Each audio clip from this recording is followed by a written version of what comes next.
and welcome. Alright, as I get adjusted here, just bear with me. I hope you're all staying dry and safe in the stormy Pacific Northwest weather we're having. Pretty crazy. But it gives everyone that much of an excuse to watch and tune in, I'm right. Gonna be a wet and wild game on Sunday, which I feel is gonna play into our hands a bit, and I'll get into that just a little later. But first, you guys, we're 10 days away from the start of the NBA season, and I just wanted to share some of my early predictions and expectations for this upcoming season, which is gonna be crazy with all the acquisitions, the trades, and draft choices coming out. I mean, it's bound to be a great season to watch, so hopefully I get to watch a lot of NBA basketball, and college basketball too is going to be insane. But if you know anything about me, and if you know me, this is the stereotypical way I must start off my NBA predictions, and it was really the first thought I had once I got into my basketball mode, mentality and thinking.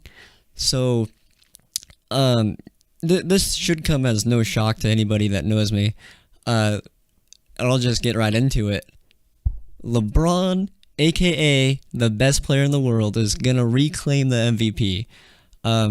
I believe that because Stephen Curry and Kevin Durant, with Kevin Durant coming over to Golden State, they'll just cannibalize the Golden State vote, and just as a Clippers teammates like Chris Paul and Blake Griffin have done, like accidentally, they kind of hurt each other's chances throughout the years for that MVP vote.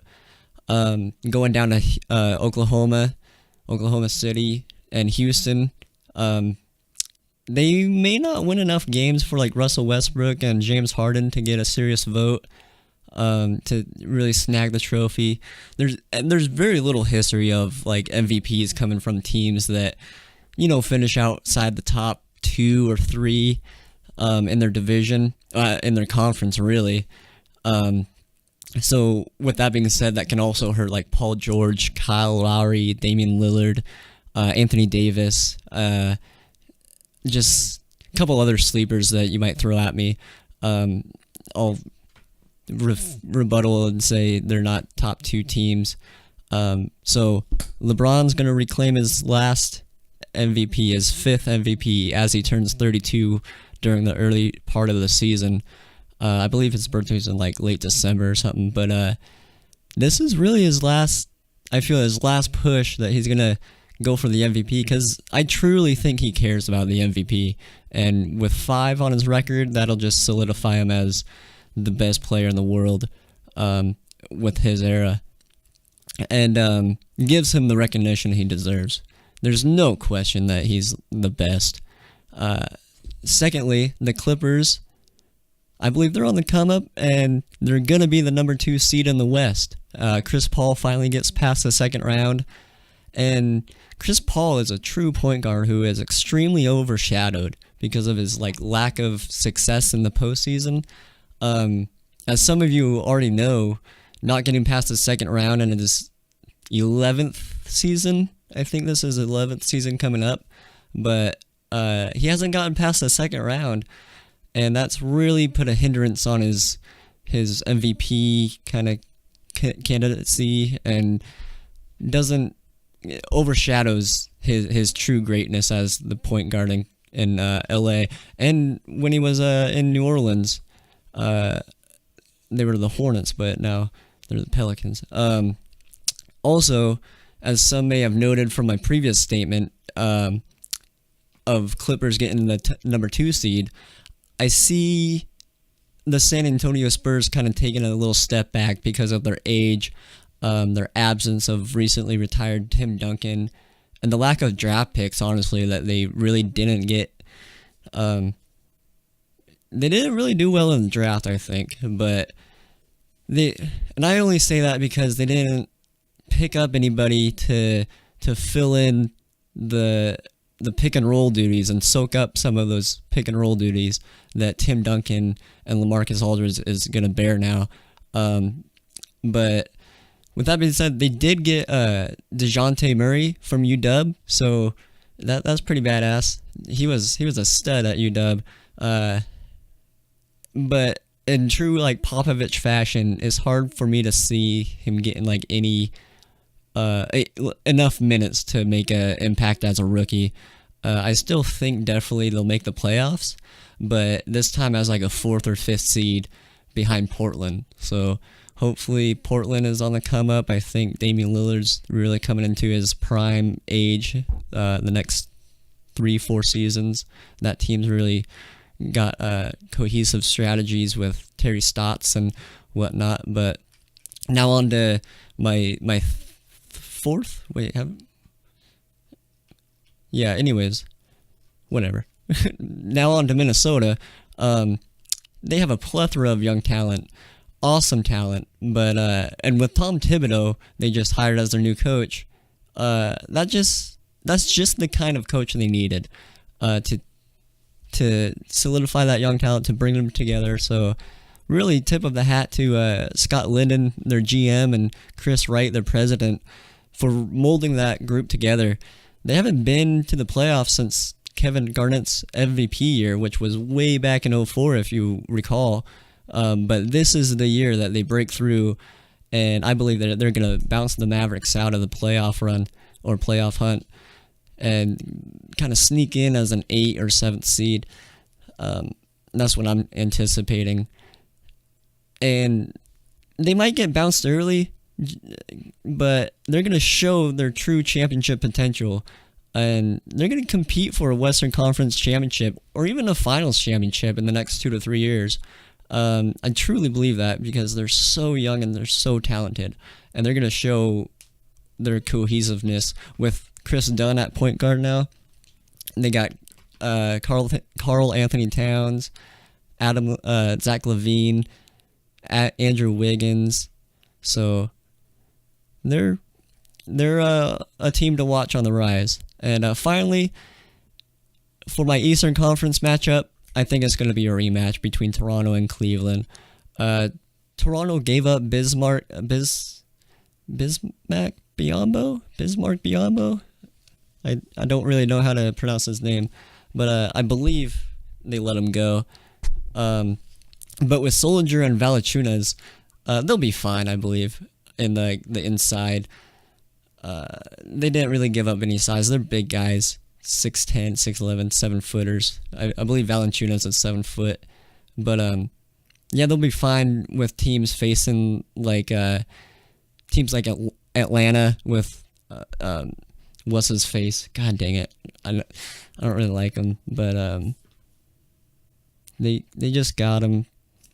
Dwight Howard. I can't believe I forgot his name. But teams like that, Orlando, which they got Serge Ibaka from OKC. They let him go. Who else did they? Yeah, and now that I remember, Orlando, they did get Bismack Biyombo, so Toronto did let him go. Anyways, that just confirms my prior inference, I guess. And other teams like the Knicks, which I believe they'll make the playoffs and give those fans something to talk about, but they'll get bounced early, just against Toronto or Cavs, depending on who gets that number 1 seed. So it's, like I said, it's going to be an interesting season, just with all the trades and acquisitions that got brought up. If you're wondering what I'm drinking, it's the good old Standby Shock Top Belgian White. I shouldn't say good old Standby. It's just a nice little evening drink.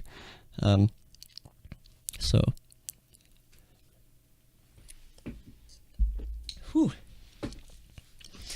Yeah, so, I mean, there's my Fast 5 predictions for the upcoming season. And I will say I'm actually, like, more stoked about the upcoming NBA season than I was about the NFL season for some reason. I mean, I don't really know why. I don't know if I should credit that to, like, the NBA or if that was just, like, my shift in focus this last offseason. So, you gotta know when you're wrong and be willing to admit it. And, you know, just say it, swallow that painful pill, and I'll admit it, and I'll say it. I was completely wrong about UW and their talent of being at number 5. Them showing up against Stanford and Oregon in back-to-back weeks was very impressive. They deserve to be nationally recognized team at number 5. And Jake Browning is making some Heisman noise. Watching him work in the pocket these last 2 weeks, he was amazing. He took hits, he scrambled out, he stepped up in the pocket, he checked, he audibled. It was just something really amazing to watch, and he reminded me of a lot like Aaron Rodgers. And that's me giving him some pretty high praise. When I say that, Aaron Rodgers, he can do it all. I mean, not as of lately, but that's beyond my point. The only thing working against Jake Browning for the Heisman is that he is a sophomore, and he is in a pretty weak Pac-12 this year. I think there's only 3 teams in the top 25. UW, Stanford, and Utah. And Stanford is about to get bounced. They're either 24 or 25 on the decline. So, yeah. With Stanford struggling now, they've lost 2 straight. That makes the Pac-12 even weaker. And UW, honestly, they've had a weak schedule. Those first 3 games of the year, they were a walk in the park for them. And other candidates like Lamar Jackson, Deshaun Watson, and Christian McCaffrey, they're very talented and a year or 2 older. So he has some pretty stiff competition ahead of him. But maybe next year, if Jake Browning keeps it up, he'll be more of a stronger Heisman candidate. And I mean, if you live in the Northwest, and all you have to do right now is look out your window and see that it's a storming, you guys. We got a gnarly low front coming in from the north and the west. I looked this up on the news with Steve Poole. It's coming in from the north and the west, and so what it's doing, it's just converging right onto the Washington's coast and Oregon's coasts, and right in the Puget Sound area also. There was actually like a typhoon tornado type thing that touched down in Oregon. I think it was like near Cannon Beach or something. But nevertheless, hide your kids, hide your wife, and hide your husbands, because there's hurricane winds everywhere in this country. Let me tell you what, it is insane right now. So be safe and keep your eye, really. But as it extends and lingers on into Sunday game day, like I said, it could play to our benefit for the Hawks, because as I'm sure many of you already know, Atlanta plays at least 9 games inside of a dome. And I'm counting New Orleans, so don't freak out.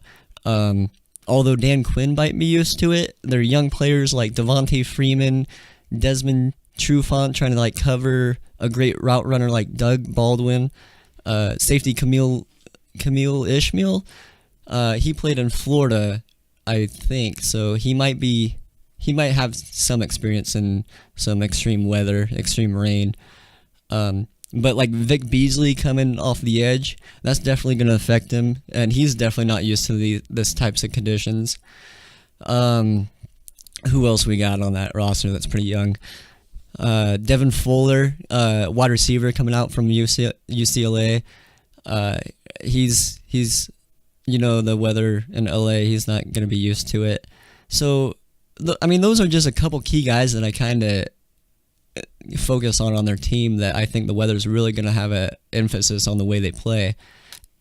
And I'm not saying that they're going to be awful, they're going to be terrible, but as for this game, I hope they do. But it's just a lack of experience for the crazy weather games that we have an advantage on. And another key matchup, if the weather does ease up and cooperate, and I hope you all do pay close attention as well, because it is going to be a marquee matchup for years to come, much like the Deion Sanders Jerry Rice battles and that type of gritty one-on-one highlight reel matchup. I believe it's now been passed on to Julio Jones versus Richard Sherman. If you notice, like I did 2 weeks ago versus the Jets, Richard mainly followed Brandon Marshall all around the field, right side, left side, So, and he came away with not one, but 2 picks. So, I mean, that's unheard of now in days from a top corner. And to do so, I mean, you haters out there, he kind of just said, take that, you know. I mean, Brandon Marshall did catch that one TD, and he did have his catches, but I mean, what a back shoulder throw that was on that touchdown, and what a catch. It wasn't like Sherman was completely beaten out of frame. He was right there. That was just a good throw and a good catch. As the old saying goes, good offense beats good defense every time, and that was good offense by Brandon Marshall. And I'm really trying to become and be as objective as I can in the NFL, but since like an early age I've had my favorite teams and favorite players, I think that's why I'm so drawn into the NBA, because I genuinely like watching every team. Although I am a LeBron fan, I genuinely like watching every team play any given night. So, I mean, to be fair and to be fair and play devil's advocate here, Devontae Freeman is no joke, you guys. A lot of analysis and skeptics had his rookie season marked up as a fluke, but he's proven that he can be a top 3 back in the NFL. And with rainy weather, we all know that means more ground and pound, and the load might just be carried by Freeman, which he's shown he can handle against good defenses. I mean, look no further than the Carolina game last year. Carolina's only lost that last season, you know, so the run game really helped open up their passing attack. So I wouldn't put it past them to kind of gouge our defense for 20 plus points or whatever and really stick to the run. It's all a matter if we can match their touchdowns and go punch for punch with Matt Ryan and Devontae Freeman. But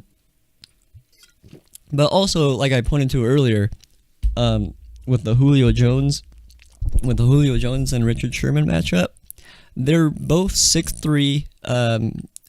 Julio is a lot faster, much faster, and Julio's got like I want to say at least 20 pounds on him, and Sherman he's kind of a lengthy, stringy fella, but Julio's got 25 pounds of just pure muscle on him, so he might be able to out kind of box him out on those jump balls. Julio is a beast, you know. I like to call him the Predator because, I mean, well, fill in the blanks. All in all, I think it comes down to a close one, and we're going to come out on top, score like 27-23, and because we're coming out of our bye week, we're fresh, we kind of licked our wounds and healed up, Russell being. However, I did get a notification on my phone here that says, let me read it. That says Cam Chancellor has been put on the injured list as questionable because of a hip. So that's not good. That's kind of an important part, Cam, in the run game. But as for us coming out on top, I think with the weather, that favors us more than them. And just like I said, our bye week and stuff. It's going to be a good game. It's going to be a fun, exciting game, though, nevertheless. And since we're all into the season, I've gotten to see what teams we're working with. And I wanted to share my firm, bookmarked and stamped season record prediction that I kind of cooped up here. Let me get it up for you guys here. Give me a second. I'm just gonna kind of run down through the schedule and see the losses.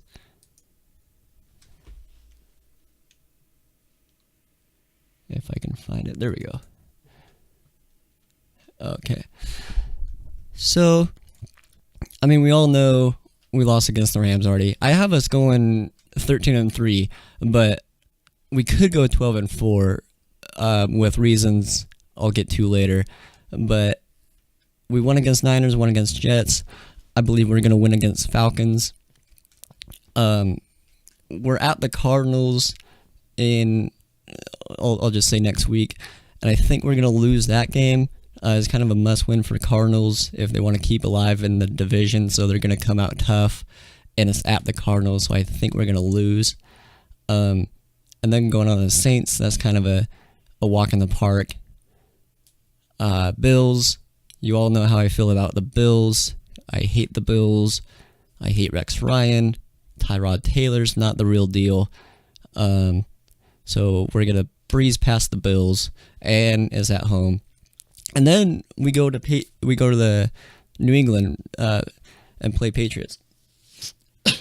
And I think we're going to lose just because Tom Brady, that's going to be his fourth game back maybe. And he honestly scares me. That whole offense, and Tom, he's just going to come out with a vengeance against every team he plays. But fortunately for us, we're followed up by the Eagles at home, which Carson Wentz, a rookie quarterback, although I do praise Carson Wentz and I think he is the real deal, he has a bright future. All in all, it's a rookie quarterback against a top 2 defense, and you don't have to go much further than that. That says that's not a good matchup, and we're going to come out on top. Eagles defense as well isn't very good, so our offense should have a good day against them. Going against the Bucs in Tampa Bay, we're going to win. Coming back versus the Panthers. Panthers are not the same team, you guys. That defense is in shambles since Josh Norman left. They still have some core linebackers and defensive ends and whatnot, but they're just not the same team. And I have them. They'll bounce back and maybe sneak into the playoffs. But we're definitely gonna win. And the relentless mentality that we showed against them in the divisional game, I think that will come out really thundering, pounding. If you want to use their slogan, we're gonna pound the Panthers.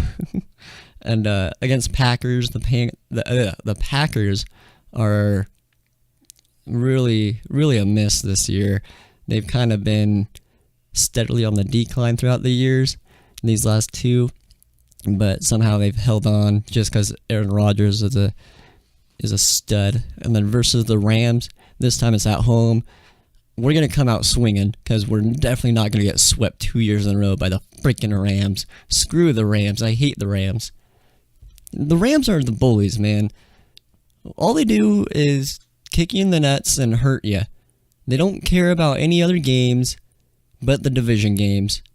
For the Cardinals, that's their Super Bowl. For the Seahawks, that's their Super Bowl.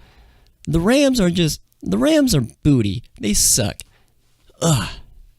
And then, yeah, as this is the game right here. The Cardinals game, late December.